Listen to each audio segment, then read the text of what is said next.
Assalamualaikum warahmatullahi wabarakatuh. Sebelumnya mohon maaf Bapak, saya presentasi dengan duduk karena saya lagi sakit. Perkenalkan, saya Friska Ayu Noviana dari jurusan Hukum Tata Negara A dengan NIM 1032442. Di sini saya akan sedikit menjelaskan tentang asas-asas hukum pidana Islam. Yang pertama, ada asas legalitas. Asas legalitas dalam syariat Islam tidak dinyatakan secara eksplisit seperti dalam KUHP, namun bukan berarti syariat Islam tidak mengenalnya, seperti dalam Quran Surah Al-Qasas ayat 59 yang artinya, dan Tuhanmu tidak akan membinasakan suatu negeri sebelum dia mengutus seorang Rasul di ibu kota negeri itu yang membacakan ayat-ayat kami kepada mereka. Ayat ini menegaskan bahwa Allah tidak akan menjatuhkan hukuman kepada suatu kaum tanpa adanya penyampaian wahyu melalui Rasul. Yang kedua, asas retroaktif. Tujuan utama pemberlakuan surut adalah menjaga keamanan dan ketentraman masyarakat. Namun, penerapan ini hanya terbatas pada jarimah yang dianggap berbahaya dan mengganggu kepentingan umum, seperti jarimah qadzaf, penuduh zina. Dalam firman Allah surat An-Nur ayat 4, adanya nas ini sebagai bukti adanya pemberlakuan surut terhadap peristiwa pemfitnahan. Yang kedua, jarimah hirabah, perampokan.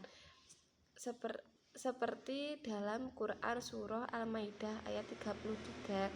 Menurut suatu riwayat bahwa ayat tersebut turun sesudah terjadinya pembantaian terhadap pengembala unta. Yang ketiga, asas praduga tak bersalah. Asas praduga tak bersalah menyatakan bahwa seorang yang dituduh melakukan kejahatan dianggap tidak bersalah hingga hakim membuktikan kesalahannya dengan bukti yang meyakinkan. Dalam beberapa hadis dijumpai keterangan tentang praktek asas praduga tak bersalah ini, seperti hadis dalam kasus Ma'is bin Malik yang telah melakukan zina dan dihukum rajam. Yang keempat, batal hukum karena keraguan.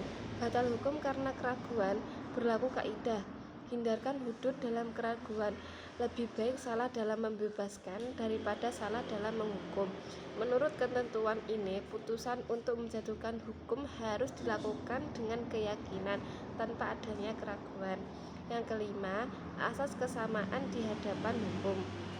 Asas kesamaan di hadapan hukum dalam Islam menegaskan bahwa setiap individu memiliki kedudukan yang setara di mata hukum tanpa diskriminasi berdasarkan status sosial, ras, atau kekayaan.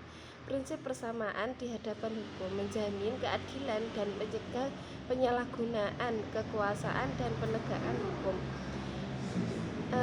Hadis Nabi Shallallahu Alaihi Wasallam, sesungguhnya yang membinasakan umat Islam sebelum kalian adalah karena mereka menegakkan hukum hanya kepada orang-orang lemah, tetapi membiarkan orang-orang terpandang jika berbuat salah. Demi Allah, seandainya Fatimah binti Muhammad mencuri, pasti aku akan memotong tangannya. Hadis riwayat Bukhari dan Muslim. Hadis ini menegaskan bahwa hukum berlaku untuk semua orang tanpa pengecualian, bahkan terhadap keluarga Nabi sendiri. Sekian presentasi dari saya. Apabila ada kurangnya, mohon maaf yang sebesar-besarnya.